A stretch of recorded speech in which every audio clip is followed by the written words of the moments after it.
Good evening. आज मैं आपके लिए लेकर आई हूँ कुछ PYQ क्वेश्चन यानी प्रीवियस ईयर के क्वेश्चन जो प्लेटो से रिलेटेड है। हालांकि प्लेटो का चैप्टर हमारा अभी कंप्लीट नहीं हुआ है, उसमें और भी चीज़ें देखनी हैं, लेकिन मैंने सोचा कि PYQ देखने के बाद आपको कॉन्सेप्ट थोड़ा क्लियर होगा कि किस टाइप के क्वेश्चन NTA पूछता है नेट और JRF और PhD एग्ज़ाम में जो कंडक्ट करवाता है NTA नेट JRF का एग्ज़ाम उसमें। तो आज मैं 25-26 क्वेश्चन लाई हूँ लगभग आपके लिए PYQ यानी प्रीवियस ईयर का क्वेश्चन जो प्लेटो से रिलेटेड है। हालांकि सब मिक्सअप वाला भी देखेंगे और प्लेटो के चैप्टर को आगे भी देखेंगे प्लेटो के बारे में। अभी ने हमने इंट्रोडक्शन क्लास लिया है प्लेटो का और आगे PYQ के कुछ क्वेश्चन देखने के बाद नेक्स्ट क्लास हमारा प्लेटो पर ही होगा। तो आइए देखते हैं हम प्लेटो पर PYQ प्रीवियस ईयर के क्वेश्चन प्लेटो पे किस तरह के पूछे गए हैं। तो पहला क्वेश्चन हमारा है, आप चाहें तो नोट भी कर सकते हैं या आप कहें तो आप कमेंट करें तो मैं आपके लिए डाल भी दूं। तो प्लीज़ इस तरह के चीज़ों को और अधिक से अधिक डालने के लिए या किसी भी थिंकर या पॉलिटिकल साइंस के किसी भी पार्ट से आपको PYQ के क्वेश्चन चाहिए या नोट्स चाहिए तो उसके लिए आप कमेंट कर सकते हैं। और आपको अगर आपकी कोई क्वेश्चन हो किसी टॉपिक से रिलेटेड, जिस टॉपिक को मैं पढ़ा रही हूँ या बाहर मतलब पॉलिटिकल साइंस के किसी भी टॉपिक से आपका नेट से रिलेटेड कोई क्वेश्चन है तो आप कमेंट में डाल सकते हैं। मैं उसका जवाब देने का कोशिश करूँगी, उसका रिप्लाई करने का कोशिश करूँगी। तो आइए आते हैं हम अपने PYQ के क्वेश्चन पर, प्रीवियस ईयर के क्वेश्चन पर। पहला क्वेश्चन हम देख रहे हैं कि पहला क्वेश्चन हमारा है कि प्लेटो की शिक्षा की योजना के विषय में निम्न में क्या तथ्य सही नहीं है। ये नहीं वाले क्वेश्चन बहुत आते हैं तो ये घुमाते हैं आपको नहीं वाले क्वेश्चन। सही है ये आपको पता है तभी नहीं वाले कर पाओगे, क्योंकि 3 सही होगा 1 गलत होगा। तो पहला क्वेश्चन है कि प्लेटो की शिक्षा योजना के विषय में निम्न में क्या तथ्य सही नहीं है। इसमें 4 ऑप्शन दिए गए हैं। पहला ए में है कि वह केवल संरक्षक वर्ग के लिए थी। B है वह पूर्ण रूप से निजी हाथों में थी। C है वह आदर्श राज्य की स्थापना के लिए थी और D है वह नागरिकों को सद्गुणी बनाने के लिए थी। अब यहाँ देखिए कि प्लेटो की जो शिक्षा योजना थी वो संरक्षक वर्ग के लिए थी, तो क्या सही नहीं है पूछ रहा है। संरक्षक वर्ग के लिए भी शिक्षा थी प्लेटो की। वो आदर्श राज्य की स्थापना करना चाहता था। हाँ, आदर्श राज्य की स्थापना करना चाहता था। वह नागरिकों को सद्गुणी बनाने के लिए थी। तो इसमें हमारा ऑप्शन बी मतलब कि ऑप्शन चूज करेंगे कि जो सही नहीं है। हाँ, तो सही नहीं है वही चूज करना है। तो हमारा ऑप्शन बी इसमें आंसर हो जाएगा कि वह पूर्ण रूप से निजी हाथों में थी। यानी प्लेटो की शिक्षा की योजना के विषय में निम्न में क्या बात सही नहीं थी, तो वो पूर्ण रूप से निजी हाथों में थी, ये बात सही नहीं थी। तो ये ऑप्शन इसी ऑप्शन को चूज करेंगे। दूसरे क्वेश्चन सेकंड क्वेश्चन पर आते हैं। सेकंड क्वेश्चन पर हम आएंगे। सेकंड क्वेश्चन है प्लेटो के निम्नलिखित मूल्य पाठों को आरोही क्रम में व्यवस्थित कीजिए। ये आरोही और अवरोही क्रम में बहुत भटकाता है, तो आप इस पर ध्यान देना कि आरोही क्रम पूछ रहा है या अवरोही क्रम पूछ रहा है। अब यहाँ पर 4 ऑप्शन यहाँ भी दिए गए हैं। पहला है क्षमा, अपोलॉजी। हाँ, जो उनकी पुस्तक है उसके बारे में है कि फर्स्ट में दिया हुआ है कि अपोलॉजी ऑप्शन में, दूसरा में रिपब्लिक यानी गणराज्य, तीसरा में विधि लॉज है और फोर्थ में स्टेटमैन है। मतलब इसको आरोही क्रम में सजाना है। तो यानी कि कौन सबसे पहले आया उस क्रम में सजाना है कि सबसे पहले कौन। तो आपको मैंने पिछले क्लास में पढ़ाया था कि प्लेटो की सबसे पहली पुस्तक थी एपोलॉजी। तो एपोलॉजी, फिर उसके बाद आती है रिपब्लिक, उसके बाद आती है स्टेटमेंट, और उसके बाद सबसे लास्ट बुक प्लेटो की है विधि, लॉज। तो यहाँ पर हम देखेंगे A B C D, option में हमारा ए सही है, जिसमें 1, 2, 4 एंड 3, यानी सबसे पहले एपोलॉजी आता है प्लेटो का बुक, सेकंड में आता है रिपब्लिक, थर्ड में आता है स्टेट्समैन, और फोर्थ में आता है लॉज। नेक्स्ट देखेंगे third number question. Third number question में है कि निम्नलिखित में से किस चिंतक ने कहा था कि राज्य व्यक्ति के का वृहद रूप है। ये प्लेटो ने ही कहा था। प्लेटो ने ही कहा था कि राज्य व्यक्ति का वृहद रूप है। ये इम्पॉर्टेंट है, ये याद रखिएगा कि राज्य को वृहद रूप किसने कहा था, राज्य को व्यक्ति का वृहद रूप किसने कहा था, तो प्लेटो ने कहा था। इसमें 4 ऑप्शन है, प्लेटो, अरस्तु, हॉब्स, रूसो, लेकिन प्लेटो ने कहा था तो प्लेटो को हम सही करेक्ट करेंगे। फोर्थ क्वेश्चन पे आते हैं। प्लेटो ने निम्नलिखित पुस्तकों में किसमें मिश्रित संविधान की अवधारणा का उल्लेख किया था। हमको पता है, या फिर हम नेक्स्ट क्लास में आपको पढ़ाएंगे कि द लॉज में ही मिश्रित संविधान की बात ये प्लेटो करते हैं। प्लेटो अपनी पुस्तक द लॉज में मिश्रित संविधान की बात या अवधारणा का उल्लेख किया था। तो इसमें 4 पुस्तक दी हुई है, जिसमें हम द लॉज पे टिक करेंगे, क्योंकि द लॉज में ही मिश्रित संविधान की अवधारणा को प्लेटो ने रखा था। नेक्स्ट 5th नंबर क्वेश्चन आता है जो कथन और कारण पे है। ये कथन और कारण वाले क्वेश्चन भी जरूर रहते हैं, कम से कम 3, 4, 5 भी तो रहते हैं। हाँ, तो आप कथन और कारण वाले क्वेश्चन को भी प्रैक्टिस जरूर करते रहिएगा। तो इसमें नीचे 2 कथन दिए गए हैं, एक अभिकथन होता है और दूसरा कारण होता है। एक अभिकथन को ए कहा जाता है और कारण को आर कहा जाता है। तो इस 2 कोट दिए गए हैं, दोनों में से चूज करना है। तो अभिकथन ए में कहा गया है कि प्लेटो के लिए राज्य संबंधों की एक ऐसी व्यवस्था है जिसमें प्रत्येक व्यक्ति अपना व्यवसाय करता है, तथा जहां राज्य का कार्य ऐसे संबंधों को बनाए रखना तथा बढ़ावा देना है। क्वेश्चन ध्यान से सुनिएगा। अभिकथन ए है कि प्लेटो के लिए राज्य संबंधों की एक ऐसी व्यवस्था है जिसमें प्रत्येक व्यक्ति अपना व्यवसाय करता है, तथा जहां राज्य का कार्य ऐसे संबंधों से बनाए रखना तथा बढ़ावा देना है। अब कथन हमने देख लिया। कथन, उसके बाद कारण देखते हैं कि कारण आर है कि इसके अलावा प्लेटो ने जोर देकर कहा है कि लोगों को पूर्ण जीवन जीने में मदद करना सरकार का काम है। तो अब देखते हैं कि कथन ए भी सही है और कथन आर भी सही है, और इसकी सही व्याख्या भी करता है कि प्लेटो का जो जोर देकर लोगों को पूर्ण जीवन जीने में मदद करना सरकार का काम है, ये प्लेटो का कहना है। तो हमारा ऑप्शन ए सही होगा कि ए और आर दोनों सत्य है और आर ए की सही व्याख्या करता है। इसमें भी 4 ऑप्शन रहते हैं, ए बी सी डी। अब आप देख लीजिएगा कि ए बी सी डी किसमें ये ऑप्शन है। तो इसमें डी में ऑप्शन दिया हुआ है कि ए और आर दोनों सत्य है और आर ए की सही व्याख्या करता है। नेक्स्ट 6 नंबर क्वेश्चन देखेंगे कि निम्नलिखित में से किसने प्लेटो की पुस्तक रिपब्लिक को शिक्षा का एक ग्रंथ कहा था। ये 6 नंबर क्वेश्चन है कि निम्नलिखित में से किसने प्लेटो की पुस्तक रिपब्लिक को शिक्षा पर एक ग्रंथ कहा था। तो ये रूसो ने कहा था।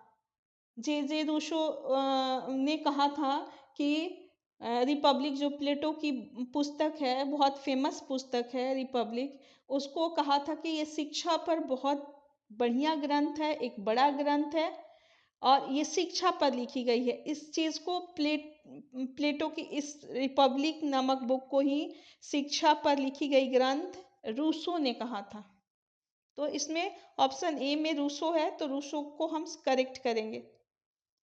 7th नंबर क्वेश्चन पर आते हैं कि निम्नलिखित में से कौन इस अवधारणा को स्वीकार करता है कि आत्मा पहल और सक्रिय होने के कारण हमें शिक्षा के माध्यम से उसमें छुपी हुई सर्वोत्तम चीजों को प्रदान करती है। तो ये बात भी प्लेटो ने कहा था कि आत्मा पहल और सक्रिय होने के कारण हमें शिक्षा के माध्यम से उसमें छिपी हुई सर्वोत्तम चीजें प्रदान करती है। ये बात प्लेटो ने कहा था। तो ऑप्शन ए प्लेटो पर करेक्ट करेंगे। नेक्स्ट हम क्वेश्चन नंबर 8 पर आते हैं।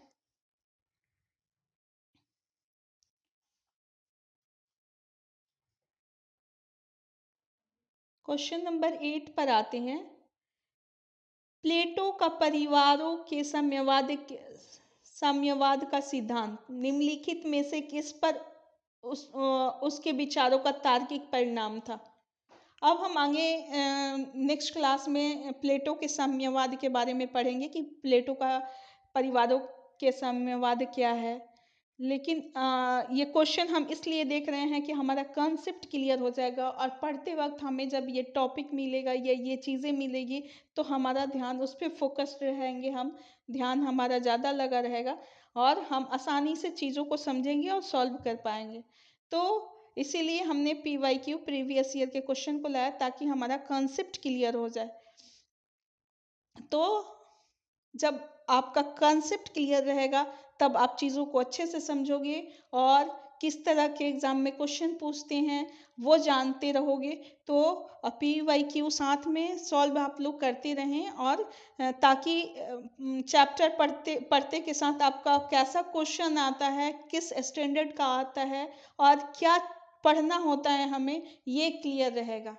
हालांकि NTA इधर उधर से भी घुमा के कुछ क्वेश्चन पूछते हैं, लेकिन उससे विचलित होने की ज़रूरत नहीं होती है। अगर आपका कंसेप्ट क्लियर रहेगा और आप फोकस्ड होके पढ़ाई करोगे और PYQ के साथ साथ चैप्टर को भी अच्छे से देखोगे तो जरूर ही आपका JRF नेट क्लियर हो जाएगा। तो देखते हैं 8 नंबर क्वेश्चन फिर से कि प्लेटो का परिवारों के साम्यवाद का सिद्धांत निम्नलिखित में से किस पर उनके विचारों का तार्किक परिणाम था। तो ये न्याय की अवधारणा के विचारों का तार्किक परिणाम था। न्याय की अवधारणा जो रिपब्लिक में प्लेटो न्याय की अवधारणा जो उनकी कंसर्निंग जस्टिस थी, कंसर्निंग जस्टिस पर डिपेंड थी उनकी जो रिपब्लिक थी वो बेसिकली न्याय पर ही आधारित पुस्तक उनकी थी और उसको कंसर्निंग जस्टिस भी बोला जाता है। तो प्लेटो का जो ये साम्यवाद का परिवारों के साम्यवाद का सिद्धांत जो था ये उनके न्याय के विचारों के तार्किक परिणाम का परिणाम था। यानी न्याय की अवधारणा जो थी उनकी वो हमारा करेक्ट आंसर होगा न्याय की अवधारणा। नेक्स्ट हम 9 नंबर क्वेश्चन में आते हैं। इसमें से किस विचारक के लेखन में प्रथम बार द्वंद्वात्मक पद्धति का प्रयोग हुआ है। तो देखेंगे डायलेक्टिक मेथड यानी द्वंद्वात्मक सिद्धांत सबसे पहले प्रयोग करने वाले विचारक या थिंकर प्लेटो को हम माना जाता है कि प्लेटो ने अपनी रचना में सबसे पहले द्वंद्वात्मक पद्धति यानी डायलेक्टिक मेथड का यूज किया था। तो यहाँ पर ऑप्शन बी प्लेटो सही हो जाएगा।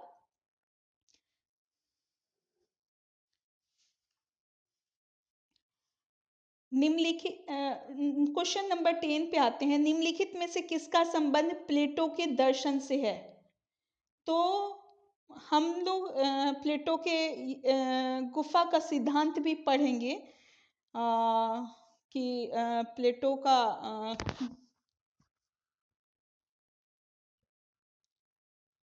प्लेटो का गुफा का सिद्धांत क्या है, एल्गार्की ऑफ केव क्या है, यानी गुफा का दृष्टांत भी उसको बोलते हैं, एल्गार्की ऑफ केव। यानी ये एक तरह से भौतिक जगत के और तात्विक जगत में अलग अलग अंतर को पहचानने के लिए एक एग्जाम्पल के तौर पे उन्होंने गुफा का सिद्धांत दिया था या गुफा के रूपक का सिद्धांत दिया था। उसको आगे हम नेक्स्ट क्लास में पढ़ेंगे। तो हमारा क्वेश्चन नंबर 10 है कि निम्नलिखित में से किसका संबंध प्लेटो के दर्शन से है। तो यहाँ पर 4 ऑप्शन दिए हुए हैं। धातुओं, क्वेश्चन नंबर 10 का 4 ऑप्शन है। धातुओं और धरती से जन्मे हुए लोगों के मिथक, ये प्लेटो। गुफा का रूपक प्लेटो।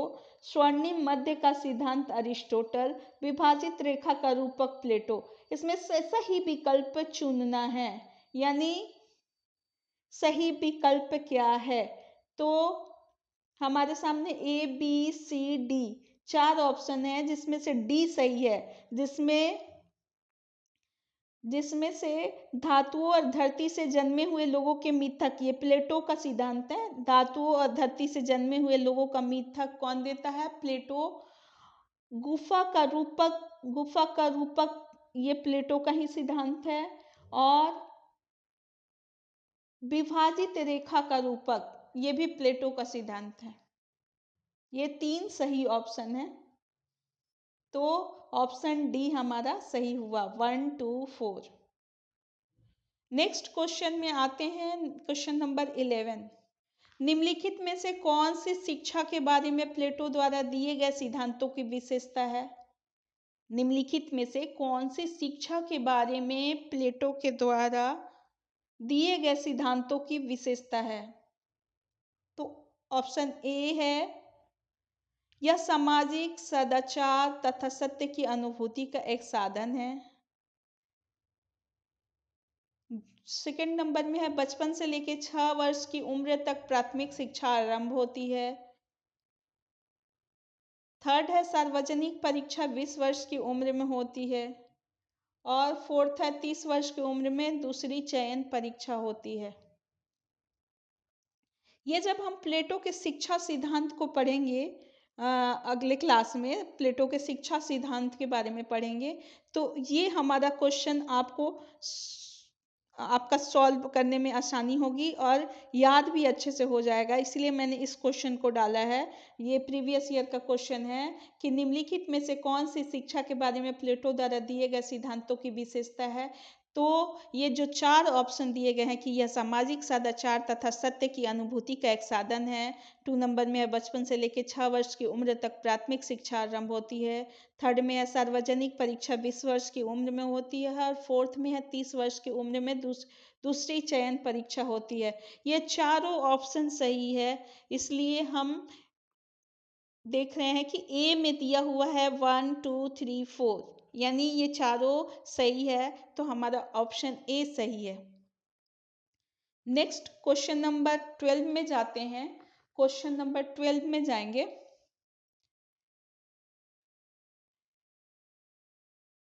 प्लेटो की दार्शनिक शिक्षा में निम्नलिखित में से कौन सा विषय सम्मिलित नहीं है? तो प्लेटो के दार्शनिक शिक्षा में अंकगणित की शिक्षा तो अनिवार्य थी। वो आप देखोगे कि उनकी जो अकादमी है उसमें बिना अंकगणित के ज्ञान के घुसना अलाउड नहीं था। खगोल शास्त्र का भी ज्ञान होना चाहिए था। और संवाद शास्त्र ये भी होना जरूरी था। पर ये जो बीजगणित है उसके बारे में प्लेटो के शिक्षा योजना में हम जिक्र नहीं देखते हैं।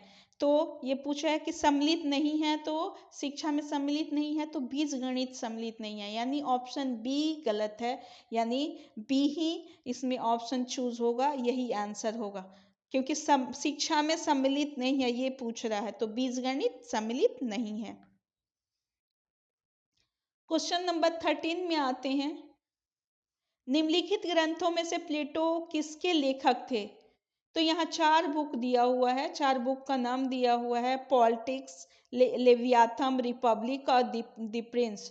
तो हम जानते हैं कि प्लेटो ने रिपब्लिक की रचना की थी, यानी प्लेटो रिपब्लिक नामक ग्रंथ को लिखते हैं जो उनकी कंसर्निंग जस्टिस, न्याय से है रिलेटेड। तो हम ऑप्शन सी यानी रिपब्लिक को चूज करेंगे कि ये प्लेटो का ग्रंथ है रिपब्लिक। नेक्स्ट देखेंगे 14 नंबर क्वेश्चन को। निम्नलिखित में से किसने कहा कि निम्नलिखित में से किसने कहा कि कालक्रम में राज्य, परिवार या व्यक्ति के बाद आता है लेकिन प्रकृति के क्रम में उससे पहले आता है? ये बात किसने कही थी? निम्नलिखित में से किसने कहा कि कालक्रम में राज्य, परिवार या व्यक्ति के बाद आता है लेकिन प्रकृति के क्रम में उससे पहले आता है? तो सिफेल्स ने, थ्रेसिमेक्स ने, अरस्तु ने या लोकोफोन ने? तो यहाँ पे अरस्तु ने कहा था कि राज्य, परिवार या व्यक्ति के पहले आता है, प्रकृति में के क्रम में उससे पहले आता है। कौन? तो परिवार।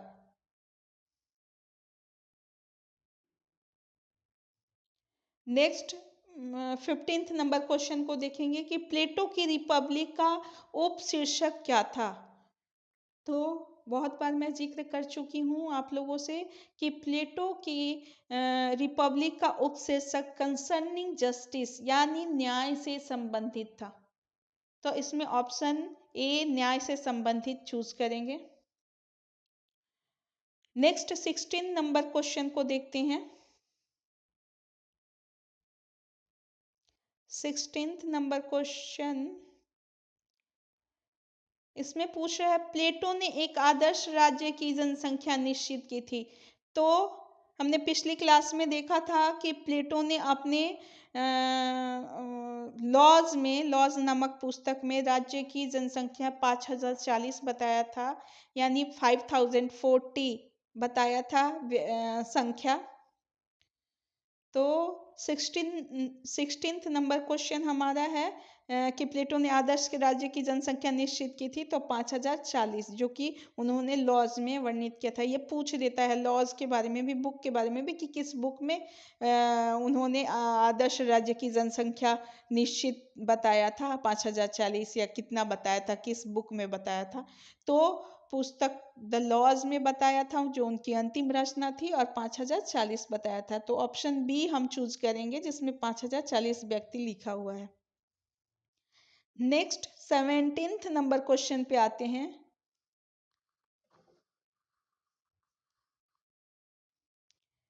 किसे पहले स्वप्नलोकी राजनीतिक विचारक के रूप में माना जाता है, यानी यूटोपियन थिंकर प्लेटो को माना जाता है? तो यहाँ ऑप्शन सी प्लेटो को हम सिलेक्ट करेंगे कि प्लेटो को पहला स्वप्नलोकी यानी फर्स्ट यूटोपियन थिंकर माना जाता है। किसको? तो प्लेटो को फर्स्ट यूटोपियन पॉलिटिकल थिंकर प्लेटो को माना जाता है। नेक्स्ट 18th नंबर क्वेश्चन को देखेंगे। निम्नलिखित में से कौन से दो सही हैं? इसमें से दो चूज करना है कि कौन सही है। लास्ट में ऑप्शन 4 देने के बाद 4 और ऑप्शन दिए हुए हैं कि कोई 2 या 4 कितने सही हैं, कौन से सही हैं। तो 2 को चूज करना है कि निम्नलिखित में से कौन 2 सही हैं। तो फर्स्ट में दिया हुआ कि प्लेटो ने अधिकारों की तुलना में कर्तव्यों पर अधिक बल दिया। बी में दिया उसका आदर्श राज केवल एक विचार था, न कि वास्तविकता। वह नारीवादी नहीं था, उसने वर्ग राज्य की बात कही। तो यहाँ पर हम देखेंगे कि प्लेटो ने अधिकारों की तुलना कर्तव्यों पर अधिक बल दिया था, ये सही है। और दूसरा है सी, वह नारीवादी नहीं था। ये दो आंसर हमारा सही है, ए और सी।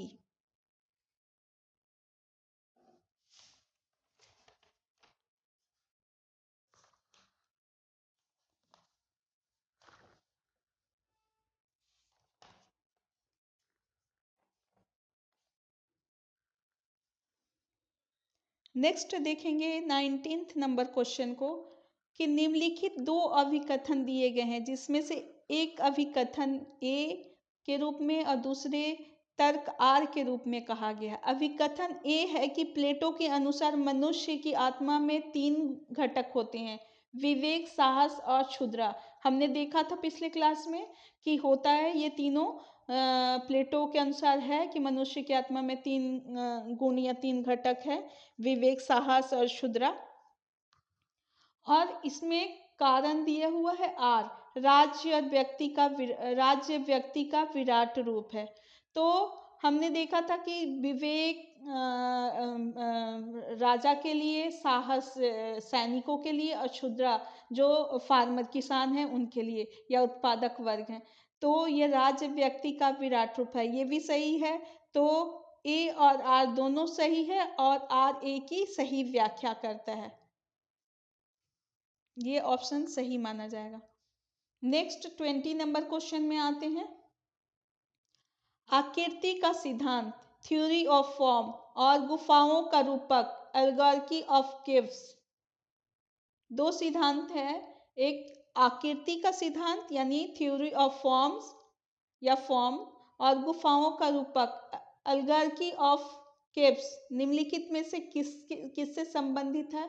तो ये दोनों सिद्धांत प्लेटो से संबंधित है। इसके बारे में हम आगे नेक्स्ट क्लास में देखेंगे।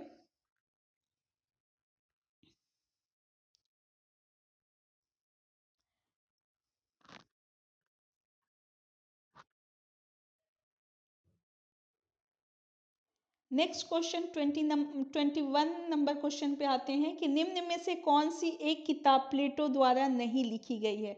4 बुक्स का नाम दिया हुआ है, 4 किताबें हैं जिसमें एक निम्नलिखित में से कौन एक किताब प्लेटो द्वारा नहीं लिखी गई, यानी 3 प्लेटो द्वारा लिखी गई है, 1 प्लेटो द्वारा नहीं लिखी गई है। तो जो नहीं लिखी गई है उसको करेक्ट करना है। तो इसमें ए में दिया हुआ द रिपब्लिक, बी में द स्टेटमेंट, सी में द लॉज और डी में कॉन्स्टिट्यूशन। तो हमने पिछले क्लास में देखा था कि रिपब्लिक प्लेटो की रचना है, द स्टेटमेंट्स भी है और द लॉज भी है। तो ये तीनों हैं और कॉन्स्टिट्यूशन नहीं है। ये कॉन्स्टिट्यूशन को हम टिक करेंगे कि ये प्लेटो की रचना नहीं है। अब 22 नंबर क्वेश्चन पर आएंगे। प्लेटो की पुस्तक रिपब्लिक का केंद्रीय विषय क्या था? प्लेटो की, ये बहुत ही इम्पोर्टेंट क्वेश्चन है रिपब्लिक के बारे में जो पूछा जाता है, क्योंकि वो जो रिपब्लिक बुक है वो प्लेटो की बहुत फेमस बुक है। तो उसका केंद्रीय विषय क्या था ये पूछा जा रहा है। तो हम ए में देखेंगे आदर्श राज्य की स्थापना, आदर्श शिक्षा पद्धति, न्याय की व्यवस्था एवं प्राप्ति, समाजवाद की स्थापना। तो हम देखेंगे कि ये पुस्तक बेसिकली किस पर था? तो न्याय पर आधारित था, कंसर्निंग जस्टिस था। तो इसमें ऑप्शन सी सेलेक्ट करेंगे, न्याय की व्यवस्था एवं प्राप्ति।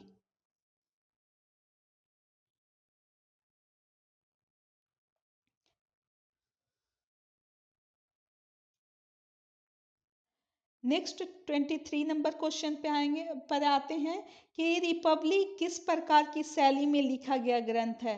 तो रिपब्लिक नाटकीय शैली में लिखा गया था। तो इसमें ऑप्शन ए में नाटकीय शैली है, तो ऑप्शन ए को सही मानेंगे। ये काव्यात्मक नहीं होगा, सामान्य गाद्यात्मक शैली नहीं है और इसमें से कोई नहीं, तो इसमें से नाटकीय शैली होगा। तो ऑप्शन ए हमारा करेक्ट है। निम्नलिखित में से कौन से कथन सही हैं? नीचे दिए गए कुट के आधार पर उत्तर दें। कौन सा कथन सही है ये चूज करना है। तो 1 है प्लेटो की रिपब्लिक न्याय से संबंधित है, 2 है प्लेटो श्रम विभाजन पर विश्वास करता है, 3 है प्लेटो कार्य विशेषीकरण की अवधारणा देता है और 4th है प्लेटो के लेख डायलॉग वार्ता के रूप में है। तो ये सारे ऑप्शन सही हैं, उपरोक्त सभी डालेंगे डी में। ऑप्शन जो डी है उपरोक्त सभी, ये सारे हमारे कि प्लेटो की रिपब्लिक न्याय से संबंधित है, यस है। प्लेटो श्रम विभाजन में विश्वास करता है, यस ये सही है। प्लेटो कार्य विशेषीकरण की अवधारणा देता है, ये भी सही है। प्लेटो के लेख डायलेक्ट वार्ता के रूप में है, तो ये भी सही है। तो उपरोक्त सभी ये 4 ऑप्शन हमारा सही माना जाएगा चारों। 25th क्वेश्चन है प्लेटो के अनुसार राज्य का निम्नतर रूप कौन सा है? प्लेटो के अनुसार राज्य का निम्नतर रूप कौन सा है? तो पहला में लोकतंत्र दिया हुआ है यानी डेमोक्रेसी, दूसरा में अल्पतंत्र ओलिगार्की और तीसरा में तानाशाही डेमोक्रेसी या डिक्टेटरशिप, तानाशाही डिक्टेटरशिप, और चौथा में महाजनतंत्र यानी किसको प्लेटो के अनुसार राज्य का निम्नतर रूप कहा गया है? कौन से व्यवस्था को, राज्य की कौन सी शासन व्यवस्था को सबसे निम्नतर? तो मैंने पिछली क्लास में भी बताया था कि सुकरात, उनके गुरु प्लेटो के गुरु सुकरात को जब फांसी दी गई थी तब से प्लेटो डेमोक्रेसी को सबसे निम्नतर मानने लगा था। राज्य की शासन व्यवस्था के रूप में डेमोक्रेसी को वो सबसे खराब मानने लगा था, क्योंकि डेमोक्रेसी वाले शासन व्यवस्था में ही उनके गुरु सुकरात को फांसी दी गई थी। तो हमारा ऑप्शन ए डेमोक्रेसी करेक्ट होगा 25 नंबर आंसर में, कि राज्य का निम्नतर रूप प्लेटो मानता है डेमोक्रेसी को, लोकतंत्र को। अब 26 नंबर क्वेश्चन आते हैं। निम्नलिखित में से कौन प्लेटो के सर्वाधिकारवादी विचारक नहीं मानता है? निम्नलिखित में से कौन प्लेटो को सर्वाधिकारी विचारक नहीं मानता है? तो ऑप्शन कार्ल पॉपर है, बी R.H.S. क्रॉसमैन है, सी R. निस्बेट है और डी ब्रेंडन रसेल है। अब इसका आंसर मैं अगले क्लास में दूंगी, तब तक आप कमेंट में इसका आंसर बताने का कोशिश कीजिएगा कि निम्नलिखित में से कौन। ये 26 नंबर क्वेश्चन है जिसका मैं आंसर अगले क्लास में, अगले PYQ वाले क्लास में लेकर आऊंगी। तब तक आप इसका आंसर ढूंढिएगा। क्वेश्चन मैं फिर से रिपीट करती हूँ कि निम्नलिखित में से कौन प्लेटो को सर्वाधिकारवादी विचारक नहीं मानता है?